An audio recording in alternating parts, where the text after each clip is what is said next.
নমস্কার, আমি প্রমিলার রান্নাঘরে তোমাদের সবাইকে স্বাগত। আমার আজকের রেসিপি মিষ্টি গোলা রুটি। খুব সহজে মাত্র 5 থেকে 10 মিনিটের মধ্যেই কিন্তু এই সুস্বাদু রেসিপিটি তৈরি করা যায়। বাচ্চারা ভীষণই পছন্দ করবে। আশা করি রেসিপিটা তোমাদের ভালো লাগবে। ভালো লাগলে অবশ্যই লাইক করো। চলো রেসিপিটা শুরু করি।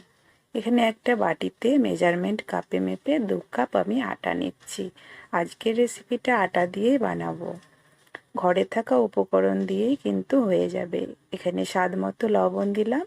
যেহেতু রুটিটা মিষ্টি তাই চিনি দিয়ে দিচ্ছি 2 চামচ। আর এই মিষ্টি রুটির স্বাদ বাড়ানোর জন্য আমি 1/2 চামচ মতো মৌরি একটু হাত দিয়ে ঘষেই দিয়ে দিচ্ছি, তাহলে এর স্বাদটা কিন্তু আরও বেড়ে যাবে। আর অল্প অল্প জল দিয়ে একটা হ্যান্ড উইস্ক দিয়ে এটাকে গুলে নিচ্ছি। তোমরা চাইলে এটা কাঁটা চামচ দিয়ে গুলে নিতে পারো। খুব সুন্দর করে কিন্তু গুলে নিতে হবে, যেন আটার গোটা অংশ না থাকে, তাহলে কিন্তু রুটিগুলো ভালো উঠবে না। তো অল্প অল্প জল দিবে আর ঠিক এইভাবে কিন্তু আটাটাকে গুলে নেবে। তো অনেকেই তো তোমরা গোলা রুটি বাড়িতে বানাও, তো একটু এভাবে বানাবে, দেখবে এর স্বাদ কিন্তু অন্যরকম, একটু ছোট বড় সবারই পছন্দ হবে। আমি কিন্তু গুলে নিয়েছি, তোমাদেরকে একটা হাতা দিয়ে আমি দেখাচ্ছি ঠিক কিভাবে গুলে নেবে। ঠিক এইভাবে পাতলা করে গুলে নেবে, খুব মোটাও না আর খুব কিন্তু পাতলাও হয়নি, চামচের মধ্যে কিন্তু একটা আস্তরণ লেগে থাকছে। চলো এবার আমি রুটিগুলো তৈরি করে নিই। একটা ফ্রাইং প্যান বসিয়ে দিয়েছি, তাতে 1 চামচ মতো সাদা তেল দিয়ে দিলাম। তেলটা খুব ভালো করে প্যানের গায়ে লাগিয়ে দিলাম। এবার গ্যাসের ফ্লেমটাকে কিন্তু কমিয়ে রেখে অল্প করে ব্যাটার দেব, রুটির মতো শেপ দিয়ে নেব। খুব সহজ বানানো। যখন একদমই হাতে সময় কম থাকবে, ঝটপট এই রেসিপিটি বানিয়ে বাচ্চাকে খাওয়াবে। তো আমি 2 থেকে 3 চামচ মতো দিলাম, ছোট চামচ এটা। তো এবার ওই চামচ দিয়ে গোল করে রুটির একটা শেপ দিয়ে নিলাম। এবার আস্তে আস্তে কিন্তু এটা শুকোতে থাকবে, তারপরে এটাকে উল্টাবো, তার আগে কিন্তু উল্টে দেব না। তো দেখো এখন অনেকটাই শুকিয়ে এসেছে। এবার আলতো হাতে খুন্তি দিয়ে একটু সাইডগুলোকে উঠিয়ে নেব, তাহলে আমাদের জোরে নিতে সুবিধা হবে। তো একটা সাইড আমি আলতো হাতে কিন্তু ধারগুলোকে উঠিয়ে নিলাম। এবার আস্তে আস্তে মুড়ে নেব। না মুড়লেও কিন্তু পারো, এভাবে গোটায় সেঁকে নিতে পারো আবার উল্টে দিয়ে।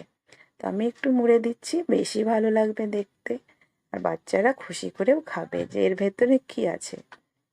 দেখো মোড়ানো হয়ে গেছে। এভাবে একটু তেল দিয়ে চেপে চেপে ভেজে নেবে, তাহলে ভেতরটা কাঁচাও থাকবে না, আর খেতে তো ভীষণই ভালো লাগে, যেহেতু হালকা মিষ্টি আছে। একটু সাবধানে ভেজে নিতে হবে। এখন একটু তেল দিয়ে দেব, তেল দিয়ে দিয়ে মুচমুচে করে ভেজে নেবে, ভালো লাগে খেতে। খুব অল্প সময়ের মধ্যেই কিন্তু এই আটার রেসিপিটি তৈরি করা হয়ে যায়। এটা কিন্তু ভাজা হয়ে গেছে, ঠিক এভাবেই ভেজে নেবে।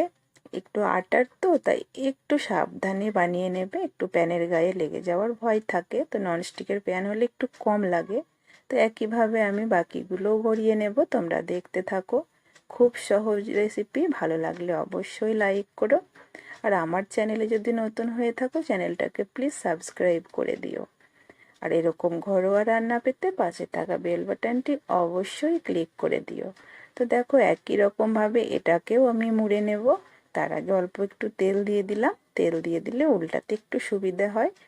তবে যখন শুকোবে তারপরে কিন্তু এভাবে উল্টোবে, মানে পাটিসাপটার মতো জোরে নেবে, নইলে কিন্তু ভেতরটা কাঁচা থাকবে। আস্তে আস্তে একটু সাবধানে উল্টে নিতে হবে। ময়দা হলে কিন্তু আবার এই যে লেগে যাচ্ছে, লাগার ভাবটা কিন্তু কম থাকে, আটার তো একটু লেগে যাচ্ছে, অসুবিধে নেই। ঠিক আমি যেভাবে বানাচ্ছি সেভাবেই বানিয়ে নেবে। প্রত্যেকটা গোলা রুটি, মিষ্টি গোলা রুটি তৈরি হয়ে যাবে, আর ভীষণ স্বাদের, অল্প সময়ের মধ্যেই। একটু তেল দিয়ে ভালো করে ভেজে নিতে হবে। তো আজকের সহজ রেসিপিটা কেমন লেগেছে আমাকে অবশ্যই কমেন্ট করে জানাবে। আবারও বলছি, যদি ভালো লাগে তাহলে লাইক শেয়ার করতে ভুলবে না। কথা বলতে বলতে আমি কিন্তু অনেকগুলো মিষ্টি গোলা রুটি তৈরি করে নিয়েছি। খুব সহজ বানানো। তাই একদমই বোরিং লাগবে না এই রেসিপিটা বানাতে। খেতে কিন্তু ভীষণ ভালো লাগে। এটা কিন্তু এমনি এমনি খালি মুখেই খেয়ে নেবে। আর আমি তো এটা চা দিয়েও ভীষণ ভালোবাসি খেতে, আমার বাচ্চারাও চা দিয়েই ভালোবাসে। তো দেখো কত সুন্দরভাবে হয়ে যাচ্ছে, দেখে বুঝতে পারছো। তো এরকম ঘরোয়া রান্না পেতে অবশ্যই পাশে থাকা বেল বাটনটি কিন্তু তোমরা ক্লিক করে দেবে। আর এভাবে বানিয়ে দেখো, যারা কখনোই বানাওনি তাদেরকে বলবো এভাবে বানাও, দেখো ভীষণই ভালো লাগবে। তো প্রত্যেকটা গোলা রুটি কিন্তু আমার হয়ে গেছে, তোমাদেরকে দেখিয়ে দিচ্ছি কতগুলো মিষ্টি রুটি তৈরি হয়েছে।